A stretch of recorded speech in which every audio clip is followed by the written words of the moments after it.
കർക്കിടകം 1 ചൊവ്വാഴ്ച രാവിലെ 11:21 ഉദയാൽപരം 12 നാഴിക 45 വിനാഴിക.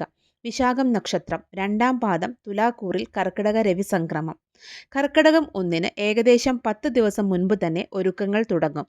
വീടിൻ്റെ ജനാലകളും വാതിലുകളും ഒക്കെ പാറകത്തിൻ്റെ ഇലയിട്ട് തേച്ച് കഴുകും. ഇരിക്കാൻ ഉപയോഗിക്കുന്ന പലകങ്ങളും പടിഞ്ഞാറ്റയിലെ പാലകങ്ങളും ചിരവയും ചാരുകസേരയും കസേരകളും എല്ലാം തേച്ചു കഴുകും. എല്ലാ മുറികളിലും മാറാല തട്ടി വൃത്തിയാക്കും. സംക്രാന്തി ദിവസം കൊലായിലും വെള്ളം ഒഴിച്ചു കഴുകും. സന്ധ്യ നേരത്ത് വീടിൻ്റെ എല്ലാ മുറികളിലും വീടിനു ചുറ്റും 3 പ്രാവശ്യം ചേട്ടേ പോ, ശീബോധി വാ, ശീബോധി വാ എന്ന് പറഞ്ഞ് വാഴയിലയുടെ തണ്ട് കൊണ്ട് അടിച്ച് ചേട്ടയെ ഓടിക്കും. പിന്നീട് മൈലാഞ്ചി ഇടലാണ് പണി. അടുത്തുള്ള തൊടിയിൽ നിന്നൊക്കെ മൈലാഞ്ചി ഇല പറിച്ചു കൊണ്ടുവരും. എന്നിട്ട് അരച്ചു കൈ നിറയെ ഇട്ട് തേക്കിൻ്റെ ഇല കൊണ്ട് പൊതിഞ്ഞു കെട്ടും. ഇതുപോലെ കാലിലും ഇടും. ഇങ്ങനെ കെട്ടി രാത്രി കിടന്നുറങ്ങും. രാവിലെയേ കഴുകുകയുള്ളൂ. മൈലാഞ്ചി കഴുകിക്കളഞ്ഞ് വെളിച്ചെണ്ണ പുരട്ടും. പെട്ടെന്ന് കളറ് പോവില്ല എന്നാണ് പറയുക. വെളിച്ചെണ്ണ പുരട്ടിയ കൈക്ക് നല്ല ദോശയുടെ മണമാണ്. ഇന്നത്തെ കുട്ടികൾ ആ മൈലാഞ്ചി ഇട്ട കൈ കണ്ടാൽ ചിരിക്കും. മുഴുവൻ ചുവന്നിരിക്കും. കൂട്ടുകാരുടെ ഇടയിൽ ആരുടെ കൈയാണ് നന്നായി ചുവന്നത് എന്ന് മത്സരമായിരുന്നു അന്നൊക്കെ. ഒട്ടും കലാപരമായിരുന്നില്ല അന്നത്തെ മൈലാഞ്ചി ഇടൽ.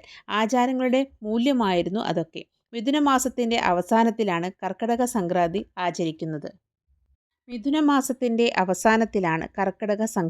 ആചരിക്കുന്നത്. നമ്മുടെ വീടുകളിലെ മാറാലയും പൊടിയും എല്ലാം അടിച്ചുവാരി വൃത്തിയാക്കി ചേട്ടയെ പുറത്താക്കി ശ്രീ ഭഗവതിയെ അകത്ത് പ്രതിഷ്ഠിക്കുന്നു. ഈ ആചാരം എല്ലാ ഗൃഹങ്ങളിലും മുഖമുദ്രയാണ്. തുടർന്ന് നടത്തുന്ന ഭക്തിപാരായണമാണ് രാമായണ വായന. ബുദ്ധിമുട്ടുകളും കഷ്ടപ്പാടുകളും വേട്ടയാടുന്ന കർക്കിടക മാസത്തിൽ മാനസികമായ സ്വസ്ഥത്തിനും ഈശ്വര സാധനയിലൂടെ ശുഭാപ്തി വിശ്വാസം സൃഷ്ടിക്കുവാനും ആണ് ഈ രാമായണം പാരായണം നടത്തുന്നത്. സമൃദ്ധിയുടെയും ഐശ്വര്യത്തിൻ്റെയും പ്രതീകമായ മഹാലക്ഷ്മിയെ ശ്രീ ഭഗവതിയെ വീട്ടിൽ കുടിയിരുത്തുന്നുവെന്നാണ് വിശ്വാസം.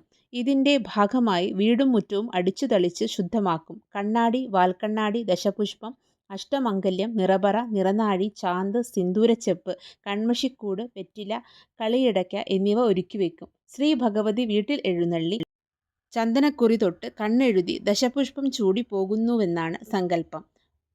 പഞ്ഞക്കർക്കിടകം ഇതോടെ സമ്പൽ സമൃദ്ധിയുടെ മാസമായി മാറുമെന്നാണ് വിശ്വാസം. കർക്കിടകത്തിൽ ദശപുഷ്പം മുടിയിൽ ചൂടാറുണ്ട്. അതിൽ ഏറ്റവും ഒഴിച്ചുകൂടാനാവാത്തത് കറുകയാണ്.